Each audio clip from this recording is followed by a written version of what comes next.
Je suis Anne-Catherine Pozza et j'aide les femmes leaders, les femmes dirigeantes à être numéro une sans sacrifier leur vie de femme.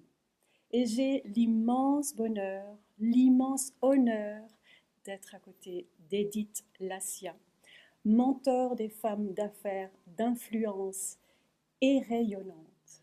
Et je suis dans l'émotion parce qu'on a fait un échange de cœur et j'ai envie de vous partager encore ces pépites d'émotion et de cette rencontre qui, j'espère, nous allons pouvoir transmettre le meilleur. Donc, Edith, déjà grand merci. Merci Anne-Catherine de m'inviter. Je suis très touchée aussi. C'est vrai qu'on a eu un très bel échange de femmes, de cœur à cœur. Et oui, Alors, heureuse d'être là. dis-moi, quelles sont les 3 valeurs principales qui guident tes choix? Les valeurs, c'est quelque chose qui est vraiment extrêmement important de ressentir au cœur de soi. Et moi, je dirais que la toute première, c'est l'amour. L'amour, mais avec un grand A. C'est pas l'amour émotion, c'est l'amour qui porte. L'amour, c'est l'amour du beau, c'est l'amour de la nature, c'est l'amour de l'humain, l'amour de la vie, l'amour de soi. Donc l'amour, pour moi, je dirais que c'est la première valeur sans laquelle je ne pourrais pas vivre et respirer. La seconde, elle va un peu avec la première, c'est la générosité. Je pense qu'elle est presque redondante avec la première, mais générosité, la contribution. Tu vois, par exemple, dans mes métiers, c'est contribuer. C'est très important. Et la troisième, c'est la liberté. Liberté d'être, liberté de prendre ses décisions, liberté de choisir, liberté de vivre, la liberté. Résolument. Oui. Oui. Edith, qu'est-ce qui te fait vibrer? Tu m'as vu sur scène hier, à 2 moments. Les moments où je vibre le plus sont ceux où je parle d'art. Pour moi, l'art, c'est le sublime. J'ai fait 20 ans d'expression artistique et une vie à regarder l'art, qui est vraiment mon ADN, je pense, même dans mon travail de mentor de femmes d'affaires, c'est cette connexion à l'art. Ce qui me fait vibrer, c'est le beau. C'est ce qui... L'art, c'est aussi la connexion à plus grand que nous. Tous les artistes que j'ai rencontrés avaient une quête de quelque chose. Dimanche, j'écoutais une émission sur Picasso hier pour Guernica. Quand il a créé Guernica, il y avait tout un process. Il s'est connecté à la souffrance de ce qui s'est passé, c'est ça qu'il a fait dans les noirs, les gris, les blancs. Et l'art, pour moi, c'est ce qui permet d'exprimer le mieux la quintessence de l'être humain. Donc, ce qui me fait vibrer, c'est l'art, et c'est pour ça que je l'utilise énormément dans tout ce que je fais, comme étant la première connexion de l'humain à la grandeur. Ah oui, l'art. De l'art, l'écriture, et ensuite la transmission à l'être humain, à l'être, pour qu'il s'autorise cette pleine puissance intime qui après va se répandre dans le monde. Ça va, je t'ai pas perdue en Oh route? non, au contraire, j'ai envie de te suivre De encore. temps en temps, j'ai des envolées lyriques Mais quand même. j'adore ça. Et pourquoi est-ce que c'est si important pour toi? Là, parce que je crois que c'est le sublime. Mm. C'est ce qui nous dépasse, c'est ce qui nous emmène si loin. J'ai fait pendant des années des voyages d'art contemporain, j'ai été critique d'art contemporain. On est parti en Chine, on est parti en Russie, on est parti en Italie, on est parti à Londres, on est parti... Et où que j'aille dans le monde, où que nous soyons allés, il y avait des collectionneurs, des hommes d'affaires, des femmes d'affaires, des artistes, des plumes. C'est des voyages en groupe. Et on avait fait l'observation que ce qui unifiait les artistes, ces hommes d'affaires, ces collectionneurs, les personnes qui allaient écrire dessus, et même le grand public, c'est un moment d'union sacrée. Je pense que l'art est un langage universel et que permettre de le contacter, c'est aller trouver une façon de rejoindre l'autre dans quelque chose de beau, de fort, de puissant et d'inspirant. Pourquoi les grandes entreprises, moi j'ai passé des années chez Cartier par exemple, ont tant investi dans l'art contemporain, dans les fondations d'art, ou la fondation Guerlain avec le dessin? Parce que l'art est une façon de rappeler à l'humain qu'il est plus grand que ce qu'il pense être. Et quel est le meilleur message qu'on puisse donner? Tu es beaucoup plus grand que ce que tu crois être.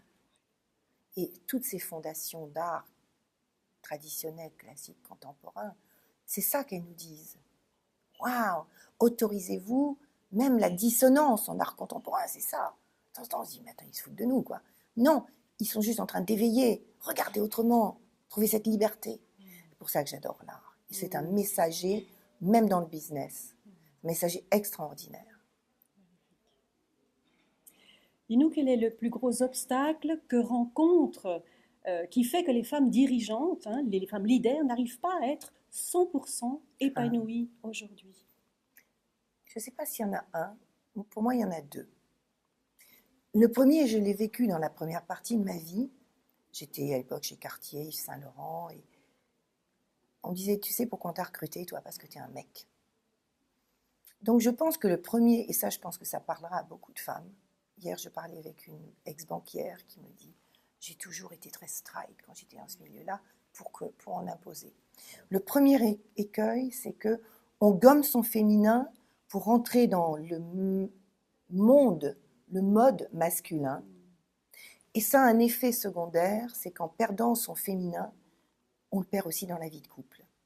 Et je pense qu'à force de se masculiniser, on perd la connexion avec sa finesse, sa subtilité, sa créativité, avec son centre, avec son féminin intime.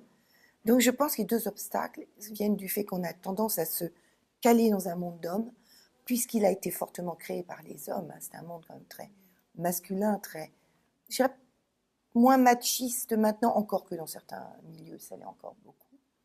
Et qu'au lieu de poser notre posture de femme complète, on la gomme. Donc pour moi, c'est ça. Je pense qu'on le voit beaucoup moins chez les jeunes, heureusement.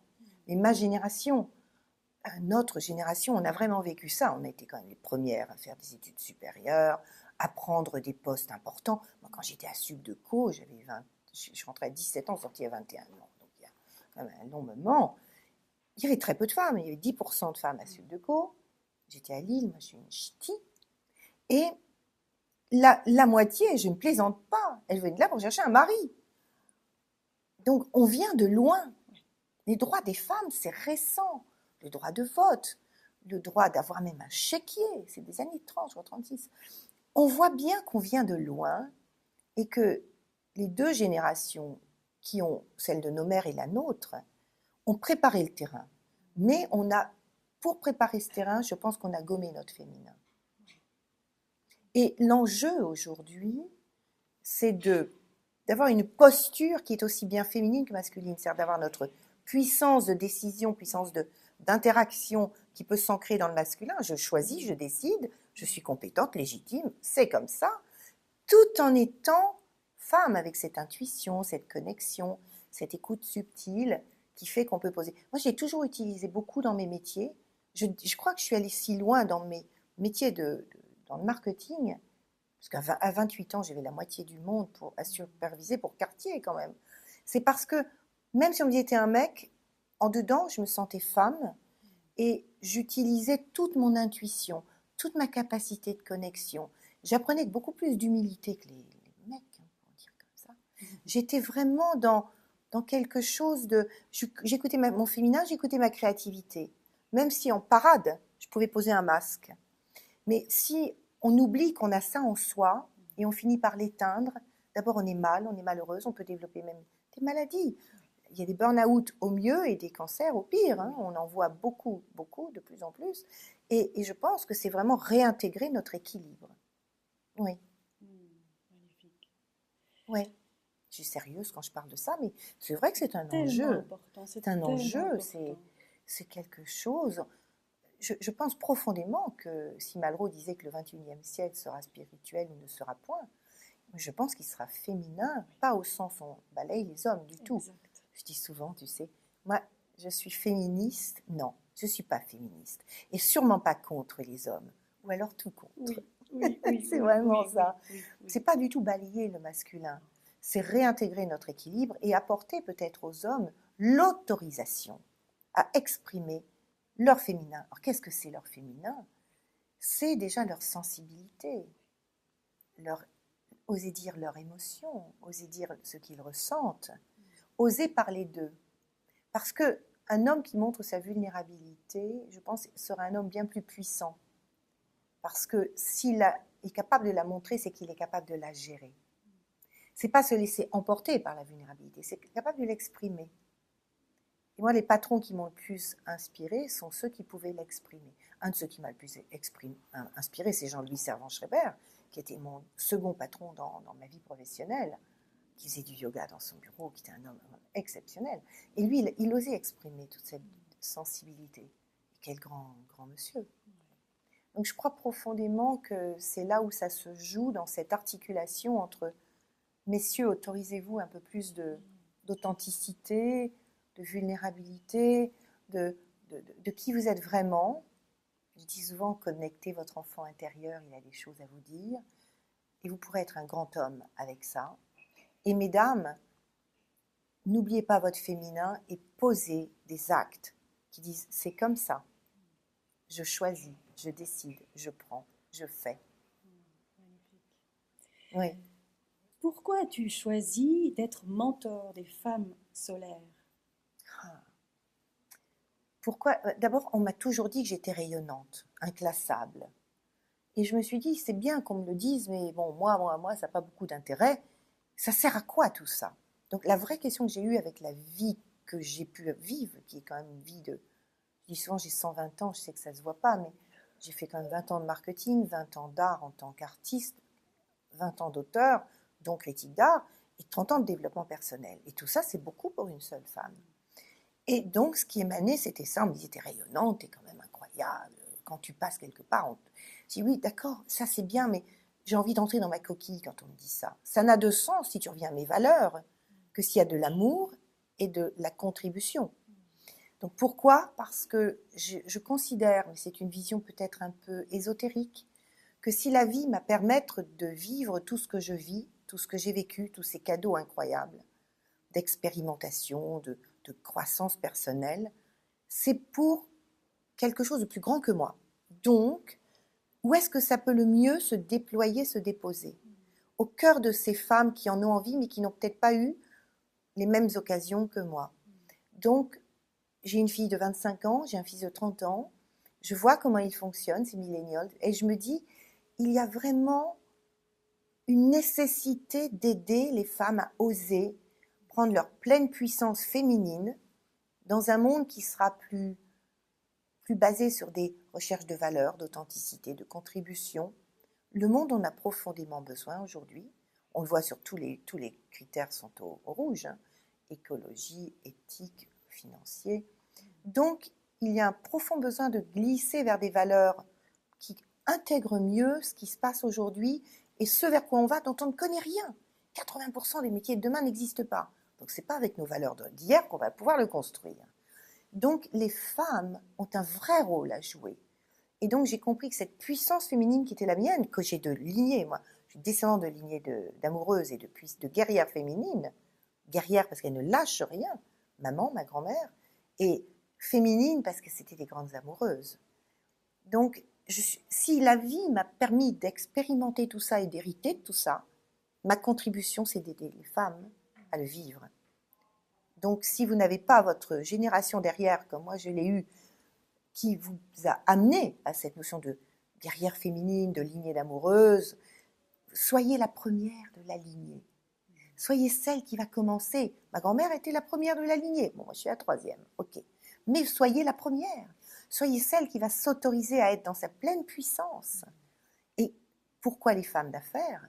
Parce que c'est elles qui vont faire des projets inspirants, impactants. C'est pas parce qu'elles sont femmes d'affaires. C'est parce qu'elles ont des projets qui vont toucher des quantités phénoménales de gens. D'ailleurs, c'est ce que dit Newman, Andrew Newman, le fondateur de WeWork, les grands espaces de coworking.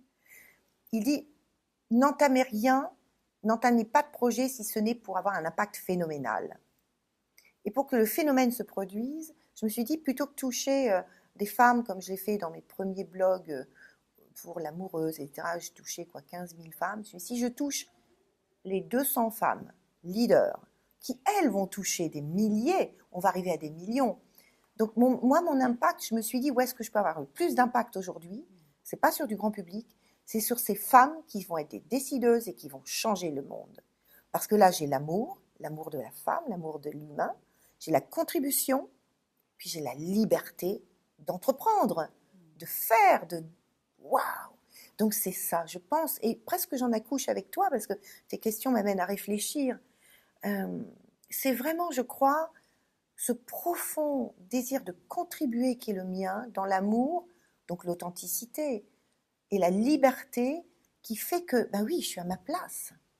C'est pour ça que j'ai envie d'aider toutes les femmes qui ont ce désir de contribuer au monde. D'ailleurs, quand je dis mentor des femmes d'affaires influentes et rayonnantes, influentes pourquoi? Celles qui veulent contribuer. Si c'est juste pour faire de l'argent, je ne m'intéresse même pas à elles. Ça ne m'intéresse pas. C'est pas en liaison avec mes valeurs. En revanche, si c'est un projet qui veut impacter le monde, là, je suis. Je suis au sens d'être et je suis au sens de suivre. J'y vais et on va co-créer des choses puissantes, comme on va en faire ensemble. Parce que quelque part, toutes les deux, Anne-Catherine et moi, on est dans la même veine. Des femmes qui viennent d'un profil entrepreneurial de haut niveau, qui ont vécu des expériences corporelles, de croissance personnelle, voire plus puissantes encore, qui ont traversé des étapes de vie suffisamment fortes pour dire c'est possible et on vous emmène. Et c'est pour ça d'ailleurs que j'ai répondu tout de suite oui quand tu m'as demandé. Bien sûr, on est là pour ça. Pour moi, c'est ma mission. Je ne sais pas combien de temps je vais encore vivre, 20, 30, 50, 60 ans. Si je prends mes bains froids, je vais peut-être vivre encore longtemps. Mais je me dis que tout ce temps qui me reste, quand je vais fermer les yeux, comme j'ai pu fermer les yeux de papa quand il est parti, qu'est-ce que je veux avoir laissé sur cette terre? Quel parfum je veux laisser?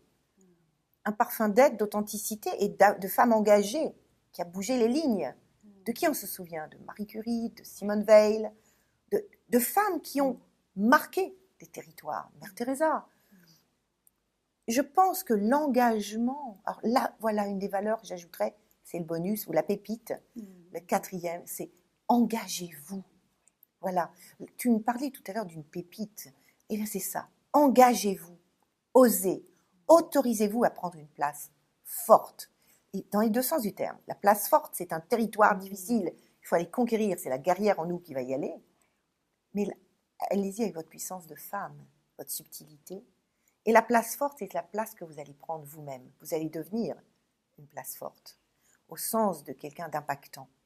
Donc voilà pourquoi je suis devenue mentor des femmes d'affaires influentes et rayonnantes, parce que j'ai pas le choix en fait.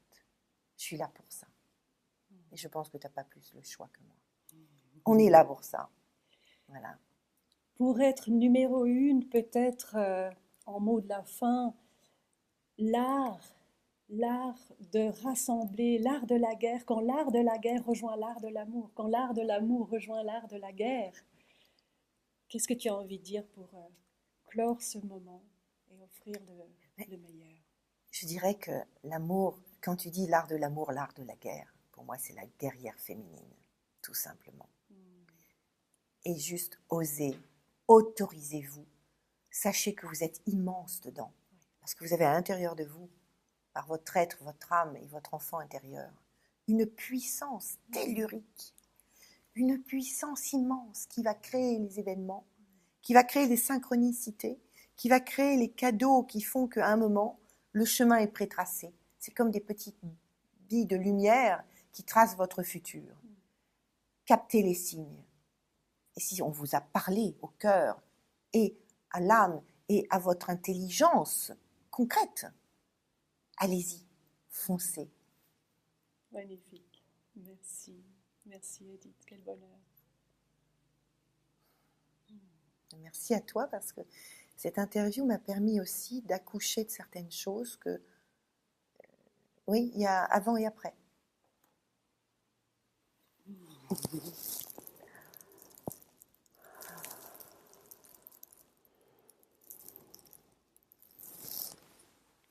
Tu as vu comment on est habillé, blanche et noire? Ah oui. Tu as vu ça?